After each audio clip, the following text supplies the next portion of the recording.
l'interprétation. Parce que j'y reviens, je suis d'accord avec l'interprétation, avec le vivant, le mort, etc. C'est évident. Mais ce que j'ai voulu dire dans la démarche qui a été la nôtre, dans le contexte de la commande qui a été la nôtre, c'est qu'on a eu... J'aurais très bien pu me servir de 3 gravures et de machin et faire une interprétation, effectivement, d'un jardin dans l'esprit 18e, parce que c'était ce qu'on avait demandé, grosso modo, c'était restituer un jardin 18e. J'aurais pu donc me prendre pour un paysagiste, ce que je ne suis pas. Ce que disait justement Patrick, c'est que nous sommes des architectes et bon, voilà, on doit de temps en temps travailler sur ces éléments-là. Quand j'emploie le terme résurrection, c'est que, comme je l'ai montré, dans le travail qui a été le nôtre de la mise en œuvre de ce jardin, donc de la reconstruction de ce jardin, les structures étaient sous nos pieds. C'est-à-dire que quand on me dit là, la porte de l'allée, c'est n'importe quoi, etc., je rétorque, elle était là, cette allée-là. Donc si vous voulez, je ne me suis pas autorisé, dans le contexte de ma commande, à inventer un jardin, voire à améliorer. Il y a des choses qui, comme je disais tout à l'heure, quand on l'a mis en œuvre, me gênaient. Je trouvais que les espaces étaient très larges, il y avait des endroits où je ne me sentais pas bien. Puis après, j'ai compris pourquoi je ne me sentais pas bien, parce que j'étais dedans et que je devais être plutôt dehors pour regarder ce jardin. Et donc le terme là, ça met en valeur, si vous voulez, l'interprétation que moi, architecte, j'ai pu faire à la fois des textes, mais surtout l'aide des archéologues qui étaient sur place et sur lequel, en fait, je n'ai fait que remettre un arbre là où il y en avait un avec certitude et au centimètre près. Alors on pourra me rétorquer que j'aurais pu être un peu plus, enfin moins rigoureux, c'est-à-dire de planter l'arbre 20 cm plus loin parce que je le sentais mieux, parce que ça était plus bon. Mais moi, justement, à la limite, mon émerveillement, entre guillemets, ça a été de dire, mais il y a tout. C'est-à-dire que je lis quelque chose, je me retrouve au sol, l'archéologue est là pour me le montrer, et c'est ce qu'on me demande de faire, donc je le fais.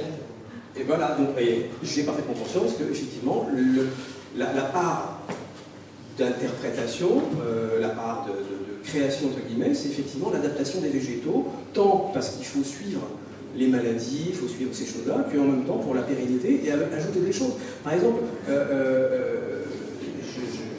je vais rappeler ce qu'avait dit à un moment, lorsqu'on a choisi les arbres du quinconce, à l'origine, c'était tout du marronnier, voilà. Et Thierry a suggéré l'idée de mettre donc des cerisiers à fleurs.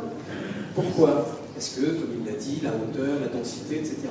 Mais il y avait une dimension qu'on n'avait jamais évoquée nulle part, c'est qu'au printemps, ça fait des fleurs magnifiques, et tout d'un coup, on va avoir, pendant peu de temps, à Chambord, pouf, un éclatement de choses blanches qui ne s'est jamais vu jusqu'à présent. C'est quelque chose de plus, de nouveau, si vous voulez, qu'on a mis dans cette trame qui existe.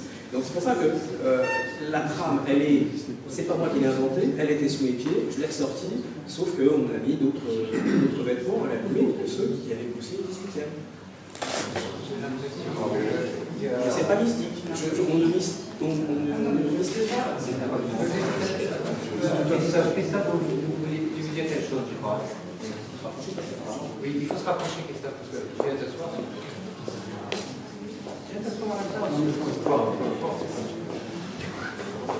Je voulais juste dire qu'on pourrait discuter comme ça pendant des années, des siècles. Ça fait des siècles qu'on discute de la même chose.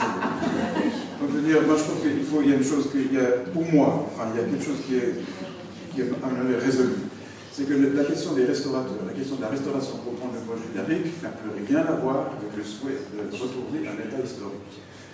Tout se place au niveau de la restauration comme discipline. Moi, ce qui m'intéresse, c'est de voir, par exemple, la restauration qui a été faite à Chambord par rapport au projet de Blücher, mais pas forcément par rapport au projet de Stanislas Lesinski.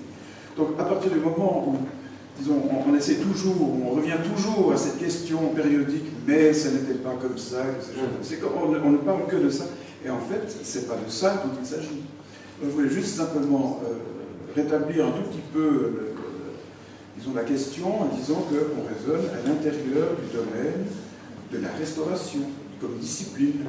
Et c'est intéressant de discuter de Chambord par rapport à, je ne sais pas, à Duchesne ou par rapport à d'autres exemples. C'est intéressant c'est au moins aussi intéressant de discuter de ce qui s'est fait et se fera à Benaria Real par rapport à ce qui peut être produit par les néo-ruskiniens, etc. Donc c'est là que ça devient intéressant. Mais disons que ça fait longtemps, en tout cas, qu'on a abandonné l'idée d'établir une espèce d'équivalence entre ce que l'on restaure et, disons, l'objet originel. Alors, tant qu'on n'a pas coupé ça, effectivement, on peut discuter pendant des années, finalement, là, n'est-ce pas? Merci.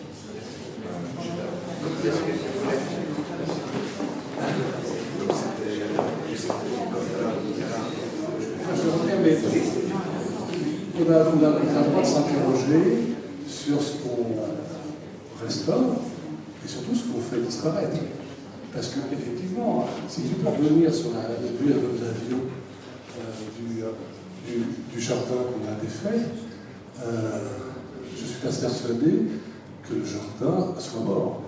Moi, je ne sais pas si vous ne voyez pas le jardin avant. Voilà, dans cette vue, à votre réseau, on devine complètement la structure. Effectivement, il manque une structure importante qui est le plein du quinconce. Il manque les arbres. Voilà, c'est pour ça qu'on a la diaporite. Mais il y a une organisation. Ce qui est intéressant, c'est cette petite pelouse entre les parterres et le grand tapis vert, là où il y a les quinconces, parce qu'on le voit, excusez-moi, pardon, je suis en train d'essayer de voir la gravure du beau.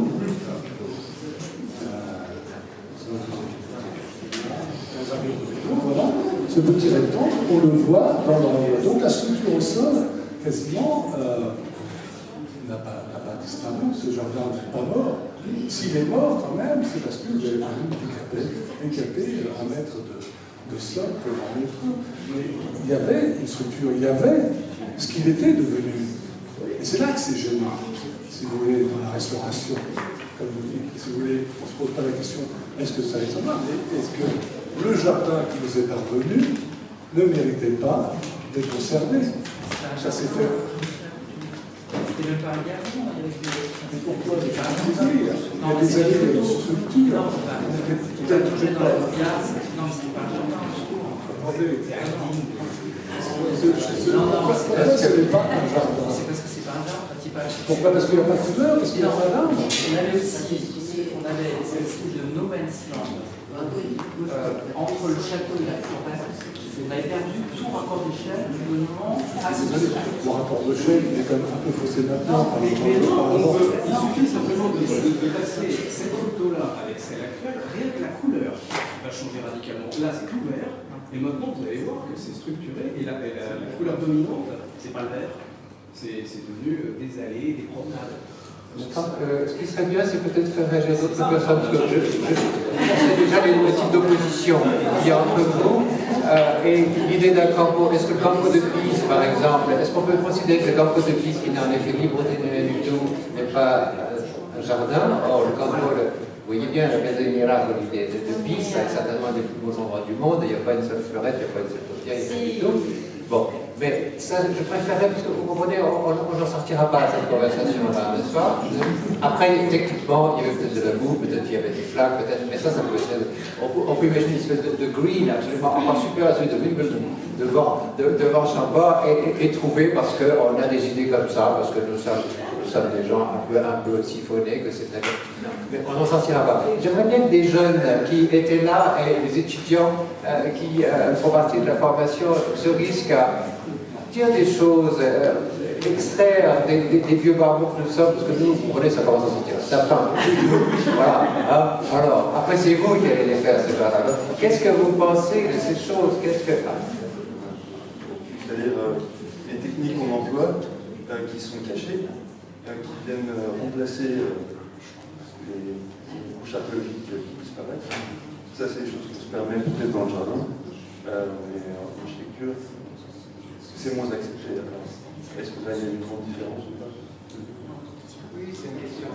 La quantité d'ingénierie qu'il y a sous la terre. Non, sur la même. Je sais pas. Monsieur Fongan. Moi, je voudrais faire une remarque. Je trouve que le débat est très très confus. Pourquoi il est confus? Parce que on ne respecte pas le mot. Qu'est-ce que c'est qu'une restauration? Qu'est-ce que c'est qu'une restitution? Qu'est-ce que c'est qu'une réhabilitation? qu'est-ce que c'est qu'une rénovation? Or, vous savez qu'à l'international, et depuis maintenant, peut-être depuis près d'un siècle, tous ces mots-là sont parfaitement codifiés. Et donc, il est évident que vous-même, en disant « Ah, dans ma restauration, je ne respecte pas les sentinelles », c'est pas une restauration, n'employez pas ce mot-là. Et beaucoup parmi vous employez le mot « restauration » alors qu'on parle de restitution. Et qu'est-ce que c'est que la restitution? C'est qu'effectivement, on peut arriver dans les restitutions qui sont fictives ou qui sont seulement en partie prouvées, etc. C'est-à-dire que le mot restitution a une très large chose qui débouche sur l'extrême, la rénovation. Et je note même que le non-respect de ce mot, à l'heure actuelle, on l'entend à la radio depuis 6 mois, 8 mois, à propos de monuments, on rénove Notre-Dame de Paris. Hein, ça montre bien que le journaliste ne connaît pas ces mots-là. Alors je pense que vraiment il faut revenir à ce vocabulaire qui est parfaitement défini, et à ce moment-là la discussion est beaucoup plus précise, mieux comprendre. Je voulais faire cette remarque.